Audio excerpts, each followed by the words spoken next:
Jamaah. Yeay. Oh jamaah. Yeay. Alhamdulillah. Tepuk tangannya lagi, kita masih di Islam itu indah. Masya Allah, tabarakallah. Ada lagi pertanyaan bagus, tapi sebelumnya yuk kita masuk lagi ke segmen Tanya Dong Ustadz. Kami semua tanya dong Ustaz. Langsung aja ya, aku bacain ya. Ada pertanyaan dari Instagram @putriaryani. Assalamualaikum, tanya dong Ustadz. Ustadz, apakah orang yang sudah di dalam kubur bisa meminta pertolongan atau doa kepada orang yang masih hidup? Katanya kan masih bisa saling mendoakan antara orang yang masih hidup dan mati. Langsung saja Ustadz Bani, mohon jawabannya Ustadz. Masya Allah.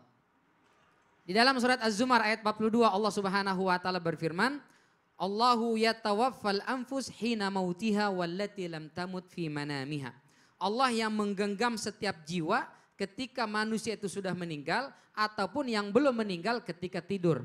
Kata Imam At-Tabari ketika menafsirkan surat Az-Zumar ayat 42 ini, apa kata beliau? Inna arwahal ahya wal amwat taltaqi fil manam fatata'arafu masyaallahu minha. Ruh orang yang sudah meninggal itu bisa berjumpa dengan ruh orang yang masih hidup di mana? Fil manam, ketika orang hidup itu sedang tidur dalam mimpinya. Maka boleh jadi orang yang sudah meninggal ini datang ke mimpi orang yang masih hidup ini ketika dia tidur untuk menyampaikan pesan-pesannya. Itu kata Imam At-Tabari. Maka banyak kita temukan dalam beberapa literatur, di antaranya misalnya Al-Baihaqi dalam Dalailun Nubuwah. Waktu itu ada sahabat namanya Thabit bin Qais ketika perang Yarmuk, perang Yamamah. Ketika itu beliau terbunuh, mati syahid di sana dengan pakaiannya masih menempel dan beliau memakai pakaian besi. Nah, karena meninggal ini jasad-jasad tidak ada yang mengurus atau belum sempat ada yang mengurus, tiba-tiba ada orang ngambil baju besinya diumpetin, bawa.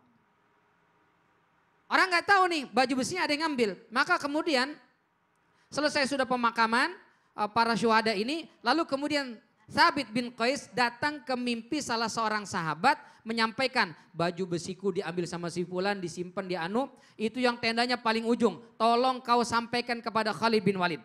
Tolong kau sampaikan kepada dia, ini bukan cuma sekedar mimpi, ini adalah aku ingin menyampaikan sesuatu kepadamu.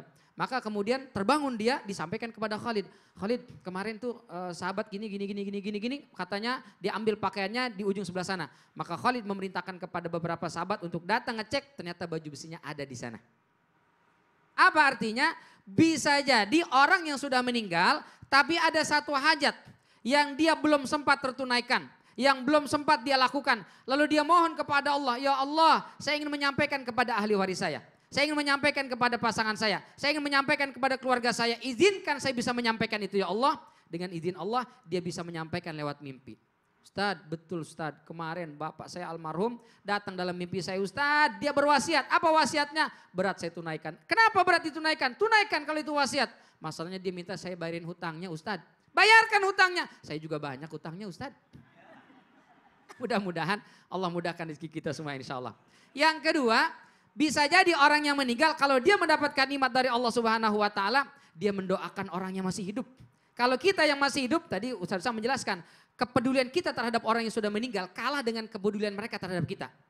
Ketika Allah berfirman dalam surat Az-Zukhruf ayat 67, Ibnu Katsir dalam tafsirnya itu meriwayatkan Ali radhiyallahu anhu mengatakan kalau ada dua orang sama-sama beriman, yang satu sudah meninggal, lalu Allah siapkan tempat yang terbaik di sana. Allah berikan kenikmatan di alam barzakh, di alam kubur sana. Lalu dia berdoa, ya Allah, saya sudah meninggal, kau berikan nikmat yang begitu luar biasa di kubur ini. Saya punya teman ya Allah, dia masih hidup. Di mana dia? Lagi nonton Islam itu indah.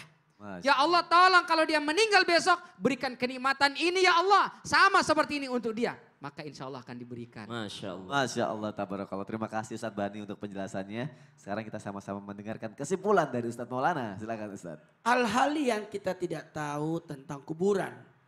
Hari ini kita membahas tentang bagaimana keadaan kubur. Kita tidak tahu kapan kita meninggal, di mana kita meninggal, dan bagaimana meninggal kita. Apalagi kita juga tidak tahu bagaimana keadaan kita nanti kelak di alam kubur. Maka Sayyidina Utsman bin Affan sangat bersedih perihal tentang kuburan. Karena kita tidak tahu, bahkan kita sendiri hati-hati berbicara tentang kuburan, akan ada pertanyaan, akan ada siksaan.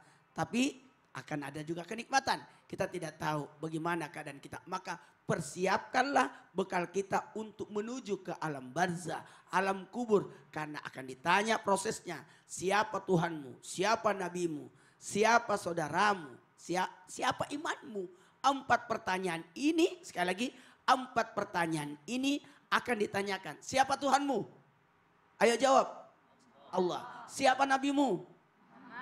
Siapa imanmu? Al-Quran. Siapa saudaramu? Muslim.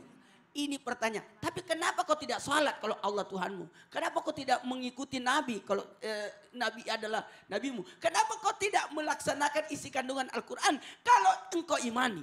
Dan satu lagi, kenapa kau sakiti saudaramu kalau dia adalah saudaramu? بسم الله الرحمن الرحيم الحمد لله رب العالمين اللهم صل على سيدنا محمد النبي الأمي وعلى آله وصحبه وسلم اللهم اختم لنا بحسن الخاتمة ولا تختم علينا بسوء الخاتمة اللهم ثبتنا عند الموت بلا إله إلا الله وصلى الله على سيدنا محمد والحمد لله رب العالمين. Insya Allah besok kita ketemu lagi ya jamaah. Wassalamualaikum warahmatullahi wabarakatuh. Waalaikumsalam warahmatullahi wabarakatuh. Ilahi las tulil firdaus si alan wala. Terima kasih ya semuanya.